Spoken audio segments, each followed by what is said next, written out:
ಈ ಜಗತ್ತಿನ ಮೊದಲ ಸಾರಾಯಿ ಭಟ್ಟಿ ಶುರುವಾಗಿದ್ದು ಒಂದು ಮರದ ಕೆಳಗಂತೆ. ಆ ಮರದ ಮೇಲೆ ಯಾವಾಗಲೂ ಒಂದು ಕೋಗಿಲೆ, ಒಂದು ಗಿಣಿಮರಿ ವಾಸ ಮಾಡದಂತೆ.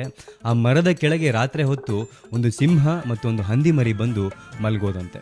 ಒಂದು ದಿನ ಆ ಮರಕ್ಕೆ ಸಿಡಿಲು ಬಡಿಯುತ್ತಂತೆ. ಅಲ್ಲಿದ್ದಂತಹ ಬಟ್ಟಿ ಸುಟ್ಟು ಹೋಗುತ್ತಂತೆ. ಅಲ್ಲಿ ಹೊತ್ಕೊಂಡಂತಹ ಬೆಂಕಿಗೆ ಅಲ್ಲಿದ್ದಂತಹ ಕೋಗಿಲೆ, ಗಿಣಿ, ಸಿಂಹ ಮತ್ತು ಹಂದಿ ಸತ್ತು ಹೋಗುತ್ತೆ.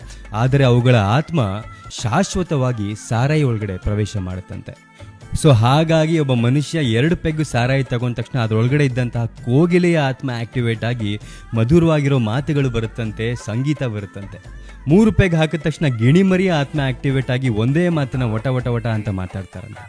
ಅದೇ 4 ಪೆಗ್ ಹಾಕಿದ್ಮೇಲೆ ಸಿಂಹದ ಆತ್ಮ ಆಕ್ಟಿವೇಟ್ ಆಗಿ ಏರಿಯಾಗೆ ನಾನೇ ಡಾನು ಅನ್ನೋ ಥರ ಓಡಾಡ್ತಾರಂತೆ. ಅದೇ 5 ಪೆಗ್ ಹಾಕಿದ್ಮೇಲೆ ಹಂದಿಯ ಆತ್ಮ ಆಕ್ಟಿವೇಟ್ ಆಗಿ ನಮ್ಮ ಅಣ್ಣ ತಮ್ಮಂದ್ರು ಎಲ್ಲಿ ಬಿದ್ದಿರ್ತಾರೆ ಅಂತ ನಿಮ್ಮೆಲ್ರಿಗೂ ಗೊತ್ತು. ಈ ಕಥೆಯನ್ನ ಯಾರ್ಯಾರಲ್ಲಿ ಆತ್ಮಗಳು ಬಂದು ಹೋಗಿರೋದನ್ನ ನೀವು ನೋಡಿದಿರೋ ಅವ್ರಿಗೆ ಶೇರ್ ಮಾಡಿ. ಮನುಷ್ಯರಾಗಿದ್ಬಿಡ